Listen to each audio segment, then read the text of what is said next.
Good afternoon. Good afternoon.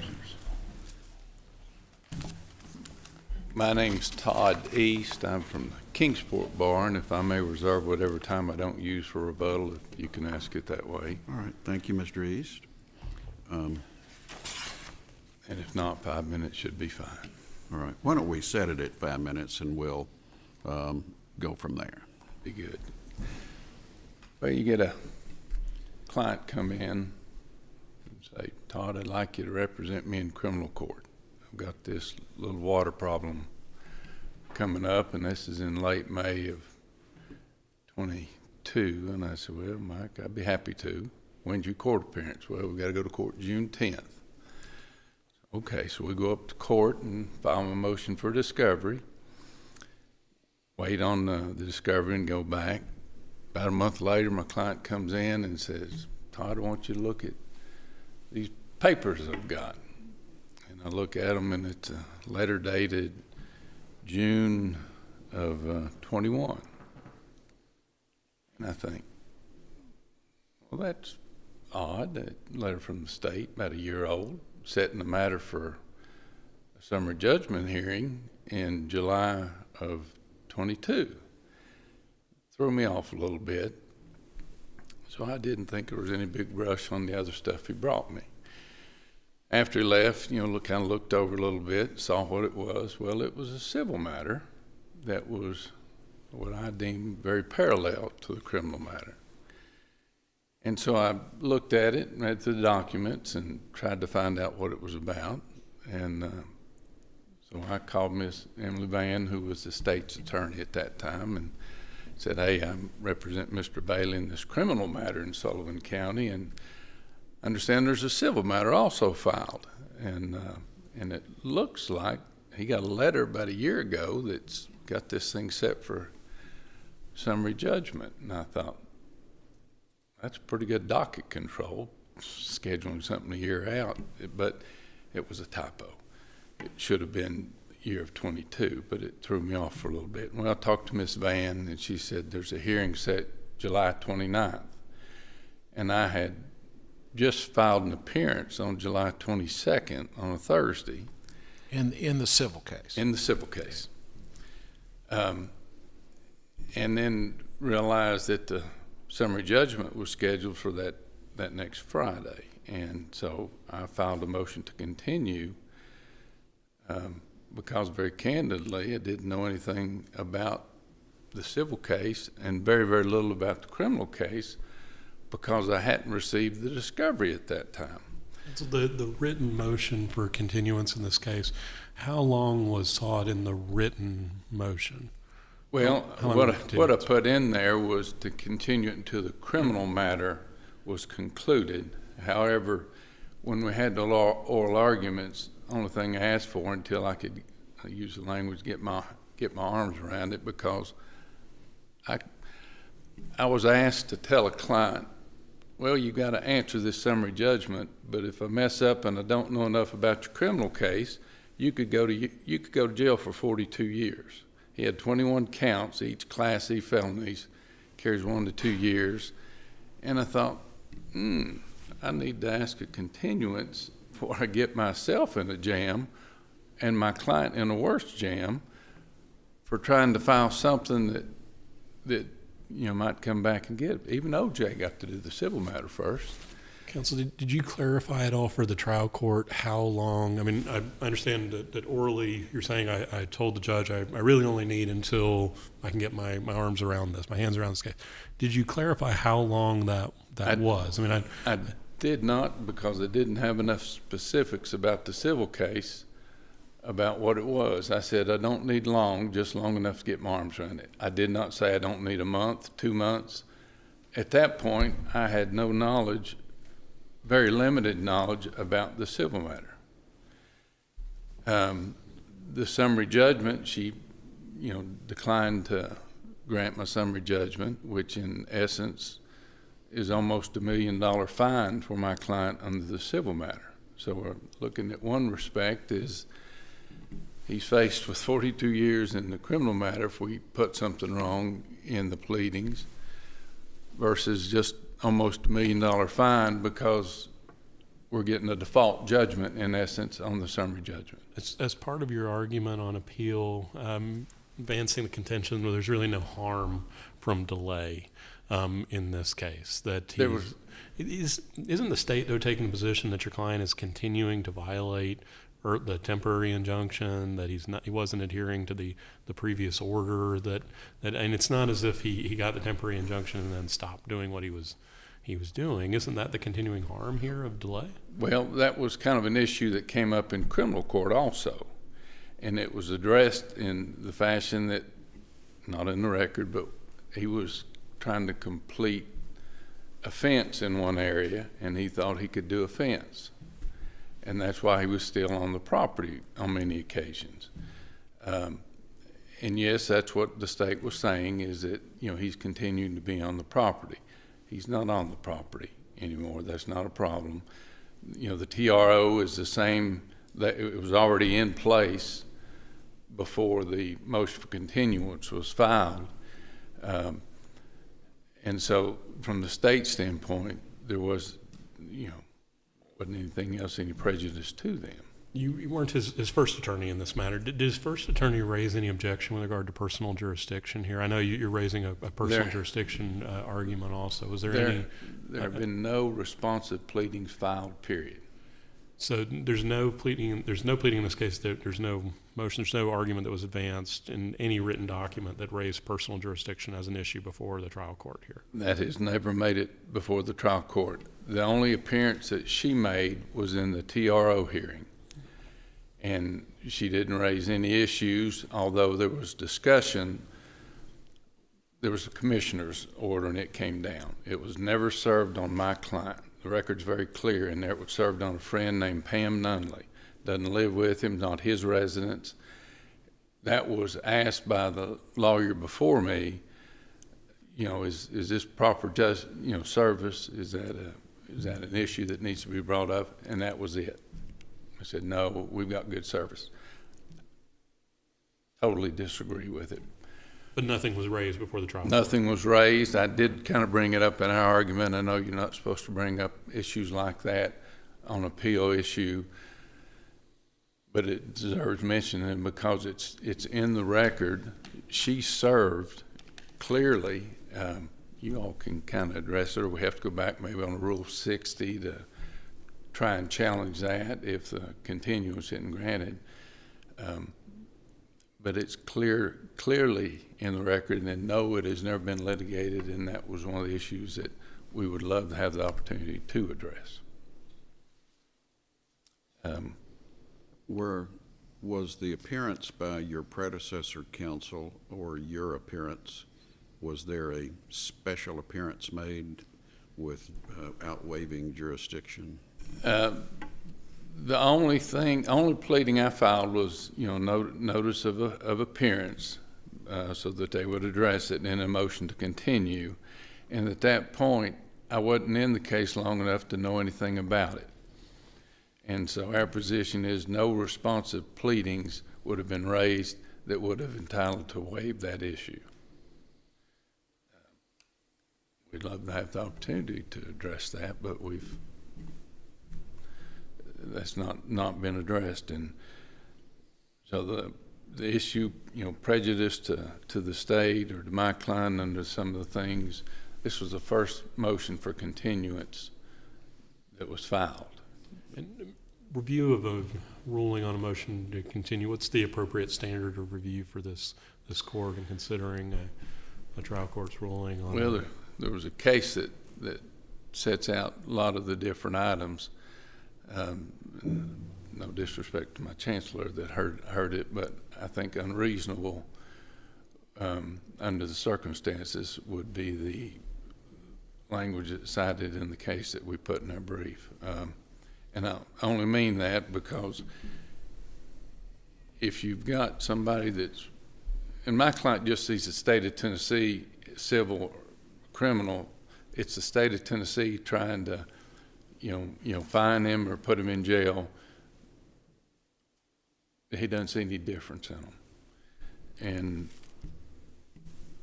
you know, to him, it's one person. And that's why, if you've got a matter where you're asking for just a very, so we can get our arms around it, so we can give you an intelligent answer, so that he doesn't commit something to put himself in jail. That's all that we were asking for. Would have been a whole lot more economical, would have been a whole lot better result, and we hopefully could have got to the trial on the merits, because there's a lot of issues that we've since learned in the criminal matter that we would like to have the opportunity to address in the civil matter. All right. You've got 5 more minutes left. You can use some of it now, or you can save it for rebuttal. We did, bring up that on the issue, we would like for you to maybe send it back to the trial court on the continuance issue, so that we can address that Rule 4 issue, or you all, I think, maybe also even able to address that where we don't have to go all the way back to the commissioner's order, just to, finding on what's in the record, whether the burden's been met. But that's the only other thing to bring up. All right. Thank you, sir. We'll hear from the state.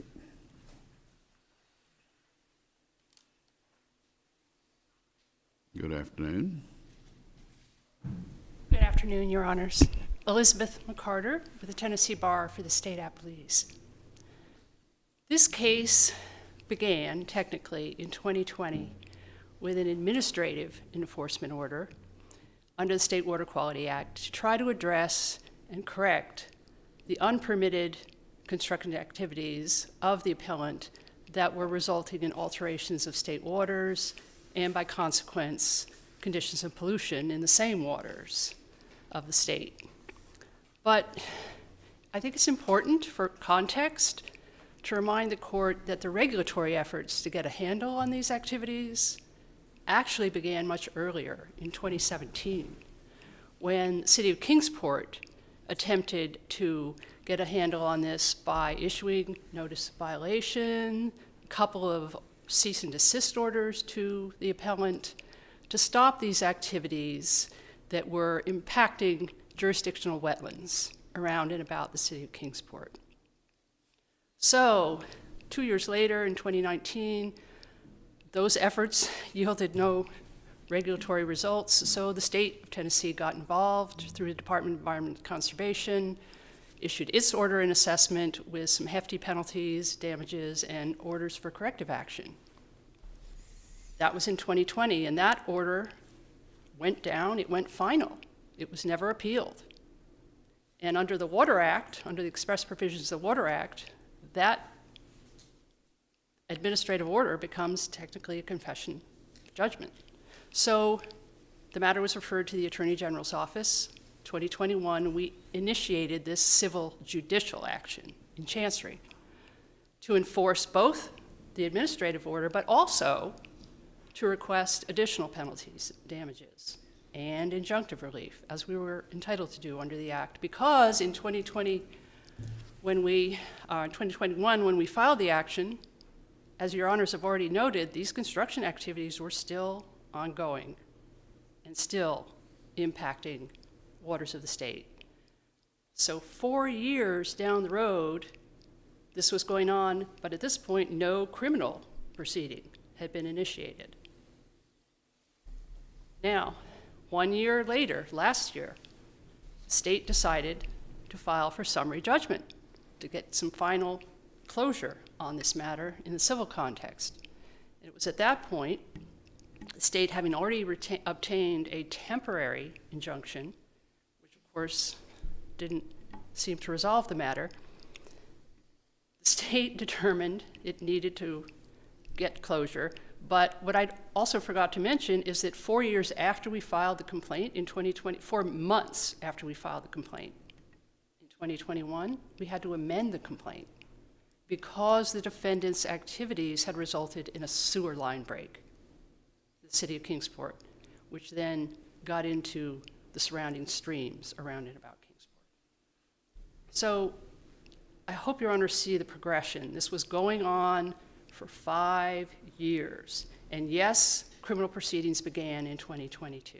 General, given that the temporary restraining order was in place, what was the harm that would arise or would have arisen if not for the court denying the motion for continuance? What's the harm in granting the motion to continue, given that the temporary restraining order was already in place? The temporary restraining order didn't seem to have much impact on the defendant's activities. So the state's view was that a final order would allow the state to take additional action or would curb the defendant's behavior in some further way than the temporary restraining order? Permanent, yes, because a final judgment with a permanent injunction, with additional penalties and damages as leverage for compliance, might be, for lack of a better word, more of a stinger. It might incentivize this appellant to stop the activities. And that argument was put before the trial judge in responding to the motion in denying the motion to continue? Yes, because, Your Honor, I think it certainly was, and I think the trial court did not abuse its discretion in denying that motion because the trial court applied, followed, analyzed, and balanced all 6 of the factors that are required under Bell v. Todd. It saw that there was no real overlap between the criminal and civil proceedings, and the appellant offered no evidence of any overlap during the hearing. It saw that the civil proceeding, as I said, had been ongoing for many years, whereas the criminal proceeding had only just begun. And the abuse of discretion standard is still the appropriate one, even where the issue is parallel criminal and civil proceedings with regard to a continuance? I think so, Your Honor, although it is different, as Your Honor previously noted, I think, from a simple motion for continuance, because you do have the parallel proceedings, so there are different factors at stake. But here there was no real prejudice to the defendant because he had never been compelled to testify in the civil proceedings, so there was no issue of self-incrimination. Furthermore, in terms of the convenience to the courts, there was no inconvenience to either court. There may have been certainly some convenience to the Chancery Court because it could conclude the matter completely by granting summary judgment. And quite frankly, the remedies were different. The state can't get a permanent injunction in the criminal proceeding. It can't get additional penalties and natural resource damages in the criminal matter. It can't really help the citizens of Kingsport in that context. So at the end of the day, I think the trial court found of paramount importance factor number 6 in Bell v. Todd, which was the interests of the state and the citizens of Kingsport. Their interests really required that the motion be denied, that the civil matter be concluded with a final judgment, with injunctive relief, with monetary judgment as a hammer to effectuate some kind of compliance. So for those reasons, we think the trial court clearly did not abuse its discretion.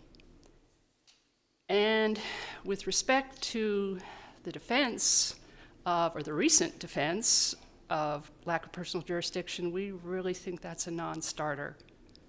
It's simply been waived. The appellant— In what manner was it waived? Your Honor, it was waived because, number one, there was never any responsive pleading filed in the 12 months or more that the civil proceeding was pending below. There was no written motion to dismiss under 12.02 that would have raised lack of personal jurisdiction as required under that rule. And more importantly, the defendant, who never made an appearance in the administrative level, did subject himself to the trial court's jurisdiction by appearing for the temporary injunction hearing through his first counsel. And I think if the court closely examines the transcript of that temporary injunction hearing, which is in the record, you'll find at page 20 that the appellant's first counsel did try to raise the issue, but acknowledged that it really hadn't been raised because she had appeared and entered an appearance. Then later on, It was raised again at pages 30 and 31, and the court, by the appellant's first counsel, and the court responded, that's been waived. So the trial court even acknowledged that it felt the issue had been waived because it had never formally been raised as it's required to be done in writing, either through a responsive pleading or a written motion to dismiss under 12.02. So for these reasons, we think it really is a non-starter and perhaps a bit of a distraction in a case that should be addressing primarily this issue of the continuance and the stay, which we think was properly rendered. Unless the court has any further questions. Hearing none, thank you. Thank you, General. We just request affirmance of the lower court. Thank you. All right, thank you. Mr. East, you have, I think, about 3 minutes, if you wish. Brief on the one issue, and this, on that bail issue. What's parallel? And as I told the Chancellor, is I don't know because I just got into the case. I've not yet received the discovery. And so I can't tell you what's parallel because I don't know. It was that young of a case, and just asking for just a small amount of time in order to advise my client, get pleadings prepared, and it seemed like they relied heavily on that factor in the Bell case. And yes, I couldn't give a parallel because I didn't know what it was. Counsel, sort of a practical question in terms of how things unfolded below. The argument here, or the hearing on the motion for summary judgment, was set for late June, late July, something like that. And then the hearing ended up getting moved to August after you filed your motion for continuance. Is that right, that's sort of how things unfolded? It was to be heard the 29th of July, and I filed it, and I don't think it made the docket for the 29th with my continuance motion, and that was the next date that I thought the Chancellor could hear it, and she retired shortly after that. And so it wasn't, the hearing did end up delayed about 2 weeks before. It wasn't because of my continuance. Not because of your continuance motion, but yes, okay.